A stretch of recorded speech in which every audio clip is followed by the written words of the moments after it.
الحمدللہ وکفا والصلاة والسلام علی من لا نبی بعد اما بعد فاعوذ باللہ من الشیطان الرجیم بسم اللہ الرحمن الرحیم۔ آج ہم لیکچر نمبر 6 کا آغاز کر رہے ہیں اور آج کے لیکچر میں ہم پڑھیں گے شرک کسی بھی حالت میں جائز نہیں۔ سبق کے آغاز سے پہلے آپ سے ریکویسٹ ہے کہ ویڈیو کو لائک کریں، شیئر کریں اور چینل کو سبسکرائب بھی کر دیں اگر نہیں کیا تو۔ اللہ تعالیٰ سے دعا ہے کہ اللہ تعالیٰ ہمیں عقیدہ توحید اپنانے کی توفیق عطا فرمائے۔ چلیں سبق کا آغاز کرتے ہیں۔ اللہم صلی علی محمد وبارک وسلم کہ ان ابی درداء، حضرت ابی درداء سے روایت کالا، وہ بیان کرتے ہیں کہ اوصانی، مجھے وصیت کی، خلیلی، میرے دوست نے، اللہ تشرک باللہ شیئا، کہ تو اللہ کے ساتھ شرک نہ کرنا، وَإِن قُطِعْتَ، اگرچہ تو کاٹ دیا جائے، وَحُرِّقْتَ، اور جلا دیا جائے، وَلَا تَتْرُكْ صَلَاةً مَكْتُوبَةً مُتَعَمِّدًا، کہ نہ تو چھوڑنا فرضی نماز جان بوجھ کر۔ حضرت ابی درداء کہتے ہیں کہ نبی صلی اللہ علیہ وسلم نے مجھے وصیت کی، یعنی میرے دوست نبی صلی اللہ علیہ وسلم نے مجھے وصیت کی کہ شرک کسی حالت میں نہ کرنا، چاہے تو کاٹ دیا جائے، جلا دیا جائے، اور دوسرے نمبر پر فرضی نماز بھی کبھی مت چھوڑنا۔ بڑی اہم حدیث ہے، اس میں اللہ تعالیٰ نے دو چیزوں کا ہمیں حکم دیا ہے، ایک کے کرنے کا حکم دیا اور ایک کے نہ کرنے کا حکم دیا ہے۔ جس چیز کے نہ کرنے کا حکم دیا یعنی جس سے منع کیا وہ ہے شرک، اور جس کے کرنے کا حکم دیا وہ ہے صلاۃ یعنی نماز۔ شرک کسے کہتے ہیں؟ شرک کا معنی کیا ہے؟ شرک کا مطلب کیا ہے؟ شرک جو ہے یہ توحید کی ضد ہے، ٹھیک ہے؟ توحید اللہ تعالیٰ کی وحدانیت کو اپنانا ہے، شرک اللہ کے ساتھ کسی کو شریک ٹھہرانا ہے، یعنی اللہ کی عبادت میں کسی کو شریک ٹھہرانا، یہ کیا ہے؟ شرک کہلاتا ہے، ٹھیک ہے؟ تو ہمارا عقیدہ کیا ہے؟ عقیدہ توحید۔ عقیدہ کس سے ہے؟ عقد سے ہے، ٹھیک ہے؟ بات بڑی غور سے سننے والی ہے۔ عقیدہ عقد سے ہے، عقد کا معنی ہے گرہ لگانا، ٹھیک ہے؟ حدیث میں عقدۃ النکاح، قرآن میں آتا ہے عقدۃ النکاح، نکاح کی گرہ، یعنی اگر ہم دو لوگ ہیں، یعنی ایک لڑکی اور ایک لڑکا، ان کی ہم شادی کرتے ہیں، انہیں ایک بندھن کے اندر باندھتے ہیں، تو کیا کرتے ہیں؟ انہیں نکاح کے بندھن میں ان کا رشتہ باندھ دیتے ہیں۔ کس کا؟ ایک لڑکی اور لڑکے کا۔ اب وہ کیا بن گئے ہیں؟ سب سے اہم رشتہ بن گئے ہیں کہ لباس لکم و لباس لہن، کہ مرد عورت کا لباس بن گیا ہے، عورت مرد کی لباس بن گئی ہے۔ بڑی اہم بات ہے کہ میاں بیوی کو عقدۃ النکاح کی گرہ میں باندھ دیا ان کے رشتے کو۔ ہمارے پنجابی میں کہتے ہیں نا کہ بھئی دن ڈالنے جا رہے ہیں تو کیا گنڈی پکی کرنے جا رہے ہیں نا، اس طرح پنجابی میں کہتے ہیں۔ یعنی گنڈ کسے کہتے ہیں؟ یعنی گرہ کو پنجابی میں گنڈ کہتے ہیں اور اردو میں اسے گرہ کہتے ہیں۔ یعنی اب گرہ لگانے جا رہی ہیں، کس کو؟ لڑکی لڑکے کے رشتے کو گرہ لگانے۔ تو پیاری عزیزہ کہ اللہ تعالیٰ کہتے ہیں اے مسلمان، تیرا عقیدہ بھی عقیدہ توحید ہے، تو نے ایک لڑکی اور لڑکے کے عقدۃ النکاح کی گرہ باندھی ہے، میرے ساتھ تو نے عقیدہ توحید کی گرہ باندھی ہے۔ جیسے کہ اگر میاں ہے یعنی شوہر ہے، وہ اپنی بیوی کی ہر غلطی کو اگنور کر سکتا ہے، کھانے کے اندر نمک تیز ہو گیا ہے تو وہ اگنور کر سکتا ہے، کھانا وقت پہ نہیں بنا اگنور کر سکتا ہے، معاف کر سکتا ہے۔ اگر اس کے سامنے بدتمیزی کی ہے تو اس کو معاف کر سکتا ہے، اس کی غلطی کو اگنور کر سکتا ہے، لیکن اگر نہیں اگنور کر سکتا تو اپنے بستر پر کسی شریک کو برداشت نہیں کر سکتا۔ پیاری عزیزہ، اسی طرح ہم خواتین ہیں کہ ہم خواتین میں ایک چیز ہے کہ شوہر کی ہر بات کو اگنور کر سکتے ہیں، اگر ہمیں وہ خرچہ نہیں دیتے تو اگنور کر سکتے ہیں، اگر ہماری حقوق میں کمی بیشی ہو رہی ہے ہم اگنور کر سکتے ہیں، لیکن اپنے ساتھ سوتن کو برداشت نہیں کر سکتے، یہ فطری بات ہے۔ تو اللہ تعالیٰ اعلان کر کے کہتا ہے اے میرے بندے، تو اپنے بستر پر اپنے شریک کو برداشت نہیں کر سکتا، تو میں رب العالمین ہوں، میں تجھے پیدا کرنے والا ہوں، خلق الانسان ہوں، میں انسان کو پیدا کرنے والا ہوں، میں تجھے روزی دینے والا ہوں، پھر تو کیسے برداشت کر جاتا ہے کہ دینے والا میں مانگے کسی اور سے؟ میں تیرے، اللہ کہتا ہے، اللہ اوپر سے اعلان کر کے کہتے ہیں اے انسان، اے میرے بندے، تیرے گناہوں کی انبار معاف کر سکتا ہوں لیکن شرک معاف نہیں کر سکتا۔ کیوں؟ کیونکہ اللہ کا قرآن اعلان کر کے کہہ رہا ہے ان الشرک لظلم عظیم، شرک بہت بڑا ظلم ہے، یعنی شرک اتنا بڑا ظلم ہے کہ اگر ایک پلڑے کے اندر ایک شرک کا گناہ رکھ دیا جائے، دوسرے پلڑے کے اندر جو ہے وہ گناہوں کی انبار لگا دیے جائیں، یعنی پہاڑ بن جائے گناہ، لیکن یہ والا پلڑا جو ہو جائے گا وزنی ہو جائے گا۔ وجہ کیا ہے کہ شرک سب سے بڑا گناہ ہے۔ شرک کس طرح ہم کرتے ہیں آج ہمیں پتہ ہونا چاہیے کہ شرک ہم کیسے کر رہے ہیں۔ اللہ کہتے ہیں وَمَن يُشْرِكْ بِاللَّهِ فَقَدْ حَبِطَ عَمَلُهُ وَهُوَ فِي الْآخِرَةِ مِنَ الْخَاسِرِينَ، کہ جس بندے نے شرک کیا اس کا عمل ختم ہو گیا اور وہ آخرت میں کیا ہو گیا ہوگا، وَهُوَ فِي الْآخِرَةِ مِنَ الْخَاسِرِينَ، وہ آخرت میں نقصان اٹھانے والوں میں سے ہوگا۔ ہمیں شرک سے بچنا ہوگا۔ شرک کیسے ہم کرتے ہیں؟ جیسا کہ آج ہمارے معاشرے میں شادی کا 1 سال گزرا ہے، اولاد پیدا نہیں ہو رہی، ہمیں کسی نے بتایا ہے فلاں بابا جی کے پاس جائیں، وہ بڑا اچھا دم کرتا ہے، وہ اولادیں دیتا ہے، ہم ادھر جا کے اس کے مزار پہ جا کے ہم اس کے قبر پہ جا کے سر کو ٹیک دیں گے۔ یہ سارا رب نے بنایا ہے، یہ جسم سے سب سے اولا ہے، یعنی بلند ہے، سارے اعضاء سے بلند ہے، اور یہ جھکنا بھی اس بلند ذات کے سامنے چاہیے جس نے ہمیں اس سر کو بلند بنایا ہے۔ تو ہم کسی کے سامنے اولاد لینے کی خاطر اپنا ایمان گنوا رہے ہیں، تو یہ کیا ہے؟ شرک ہے۔ اس کے سوا اور کیا شرک ہے کہ ہم لوگوں کو خوش کرنے کے لیے اللہ کو ناراض کر دے، سمجھو کہ یہ بھی شرک ہم کر رہے ہیں کہ ہم لوگوں کو خوش کر رہے ہیں، اللہ کو ناراض کر رہے ہیں، تو یہ بھی کیا ہے؟ شرک ہو جائے گا۔ جیسا کہ آج کے معاشرے میں ہمارا ایک بڑی بات عام ہوئی پڑی ہے کہ بھئی خاوند کو خوش کرنے کے لیے جو وہ حکم دے وہ کرے، خاوند مجازی خدا ہے۔ پیاری عزیزہ، ایسی کوئی بات نہیں ہے۔ اللہ کے نبی صلی اللہ علیہ وسلم نے فرمایا کہ اللہ تعالیٰ کی نافرمانی میں مخلوق کی فرما برداری جائز نہیں ہے، چاہے وہ نبی ہو، چاہے ولی ہو، چاہے وہ جو مرضی رشتہ ہو، اگر اللہ کی نافرمانی کا حکم دے اس کی اطاعت نہیں ضروری، اس کی اطاعت نہیں کریں گے۔ اگر ہم اطاعت کریں گے تو سمجھو کہ کیا کیا ہے؟ شرک کیا ہے۔ تو اللہ کے نبی صلی اللہ علیہ وسلم کا فرمان ہے کہ اگر اللہ تعالیٰ خاوند مجازی خدا ہے نہیں ہے، اللہ کے نبی نے فرمایا اگر اللہ تعالیٰ حکم دیتا نا سجدہ کرنے کا، حکم دیتا، دیا نہیں ہے، دیتا، تو کس کو دیتا؟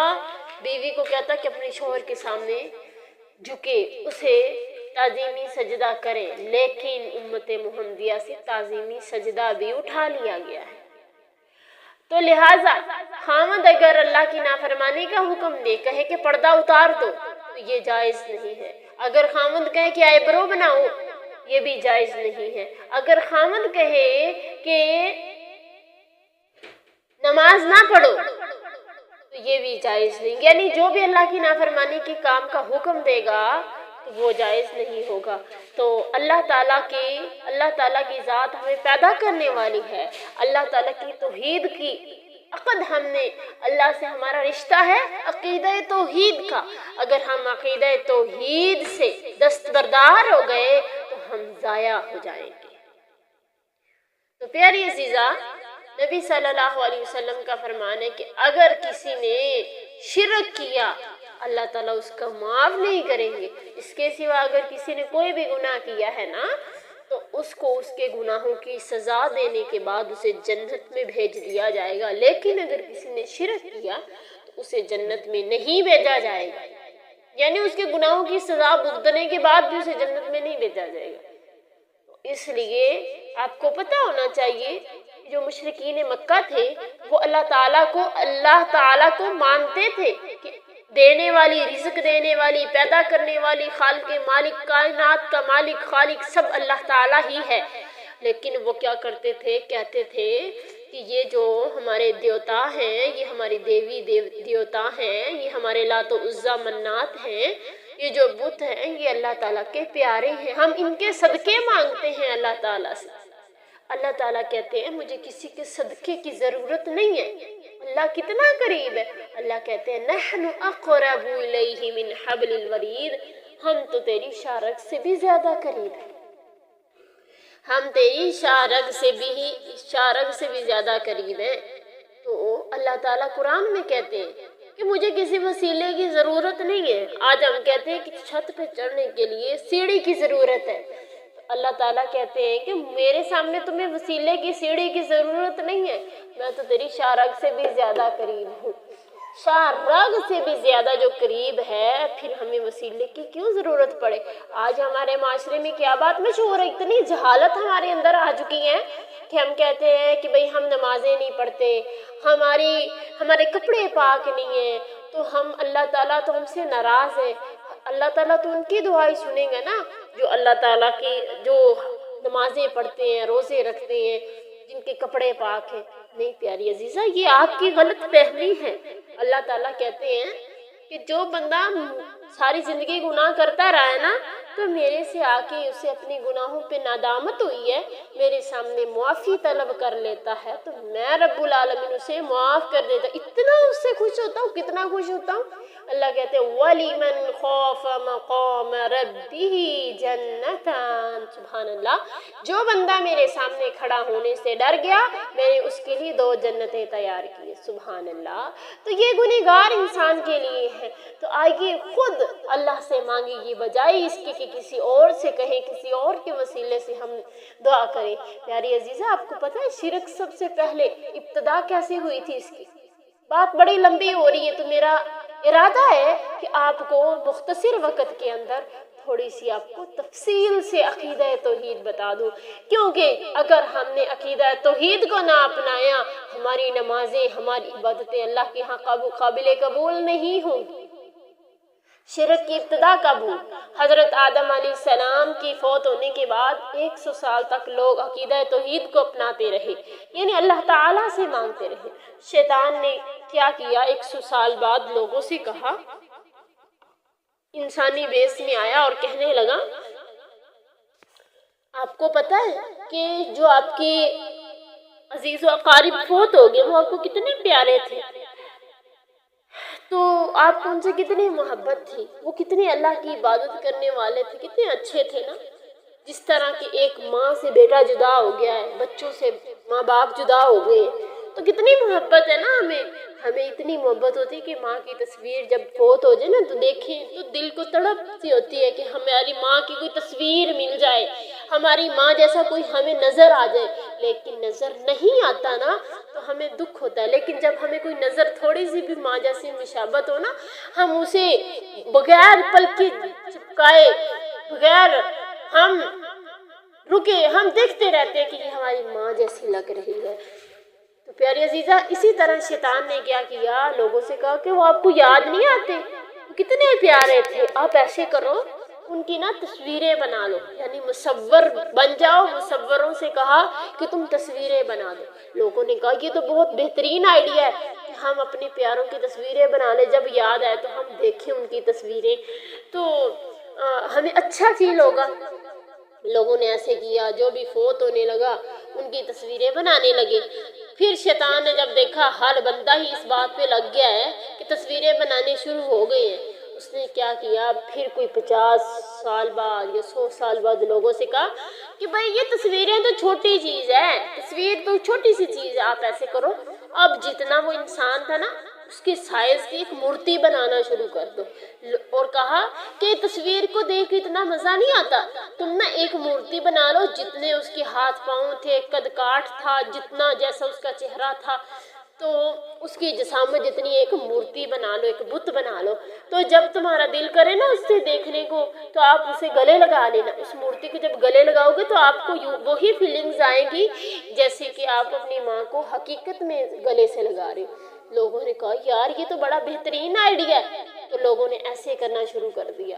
پھر شیطان نے کہا جب دیکھا کہ لوگ اس پہ جو ہے نا پکے ہو گئے ہیں، اب ان کے اندر یہ چیز آ گئی، ہر بندہ ہی ایسے کر رہا ہے، اور شیطان نے کہا کہ اب دیکھو نا جو فوت ہوئے ہیں آپ کے کتنے پیارے تھے، تو ماں کی دعا اللہ تعالیٰ کبھی رد نہیں ہونے دیتا، فلاں بندہ کتنا پیارا تھا، کتنا اچھا تھا، کتنی عبادت کرنے والا تھا۔ تو شیطان نے کہا آپ ایسے کرو، ان کی مورتی کے سامنے بیٹھ کر تم اللہ تعالیٰ سے دعا کیا کرو، ایک تو آپ نیک بندے کے سامنے بیٹھ کے جب ہم دعا کرتے تو ہمارے اندر عاجزی آتی ہے، ہاں تو اب وہ تو نہیں رہا، لیکن اب اس کی مورتی تو ہے نا، آپ سمجھو وہی ہے، کیونکہ ایک انسان کو جب ایک چیز پہ لگایا گیا کہ اس کو وہی فیلنگ آ رہی ہے کہ جیسے اس کے سامنے۔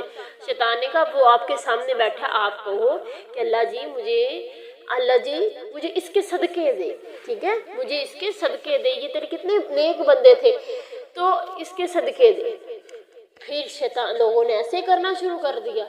بعد میں جب دیکھا شیطان نے کہ اب یہ لوگ اس بات پہ پکے ہو گئے، شیطان نے پھر طریقے ایک سے کہا کہ لو اب آپ الفاظ کیوں اتنے بڑھا رہے ہو کہ اس کے صدقے سے دے، آپ ڈائریکٹلی ان سے کہو نا کہ ہمیں اللہ سے لے کے دو، ہمیں لے کے دو، یہ خود اللہ سے لے کے دیں گے۔ آپ کہو کہ یہ جو مورتی ہے یعنی یہ جو بابا جی آپ نے بنائے ہوئے ہیں ان سے کہو کہ ہمیں دو، ہمیں اولاد چاہیے، رزق چاہیے، کہ تمہیں خود ڈائریکٹ اللہ سے خود لے کے دیں گے، ان کے وسیلے سے اب مانگنے کی بھی ضرورت نہیں رہی۔ اللہ اکبر کبیرہ، یہ پھر شرک کام ہو گیا۔ پھر اللہ تعالیٰ نے اپنے نبی حضرت نوح علیہ السلام کو آدم ثانی کو بھیجا تاکہ شرک جیسے گناہ سے لوگ بچ سکیں اور عقیدہ توحید کو اپنا سکیں۔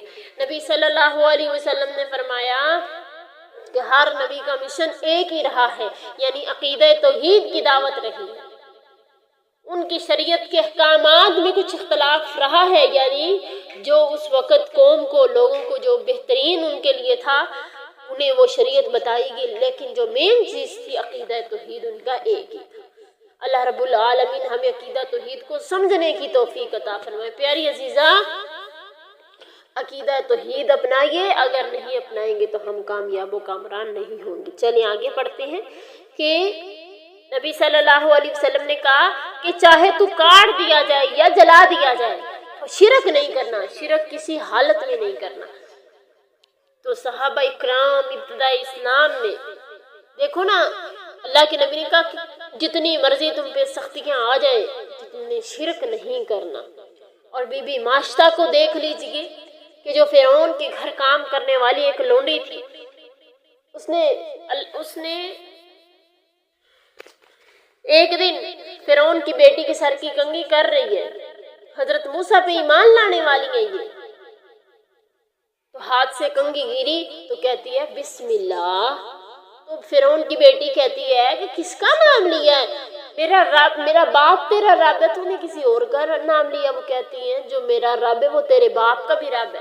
فرعون کی بیٹی کہتی ہے اپنے بابا سے، بابا آپ کا بھی کوئی رب ہے؟ وہ کہتا ہے نہیں۔ تو وہ کہتی ہے کہ مجھے تو ماشطہ نے بتایا ہے کہ میرا جو رب ہے وہ آپ کا بھی رب ہے۔ بی بی ماشطہ کو دربار میں بلایا گیا، اس کا دودھ پیتا بچہ بھی تھا، ایک اس کے ساتھ 2 سال کا انگلی پکڑ کے چلنے والا بچہ تھا۔ بلایا گیا، بھرے مجمع کے اندر پوچھا گیا کہ تیرا رب کون ہے؟ کہتی ہے کہ میرا رب تو وہ رب ہے جو سچا رب ہے۔ وہ کہتا ہے، فرعون کہتا ہے مجھے رب مان۔ وہ کہتی ہے میں تجھے رب نہیں مانوں گی، تیرے اندر تو رب کہلوانے کی کوئی خاصیت ہی نہیں ہے۔ وہ کہتا ہے تیرا رب کون ہے؟ کہتی آمنت برب موسیٰ و ہارون، میں تو موسیٰ اور ہارون کے رب پہ ایمان لانے والی ہوں۔ فرعون نے کہا پیار سے مانتے ہیں مان جا ورنہ سختیاں بھی کروں گا میں۔ فرعون نے کہا مجھے رب مانو۔ وہ کہتی ہے جو کرنا ہے کر لو، میں تجھے رب نہیں مانوں گی۔ فرعون نے کیا کیا؟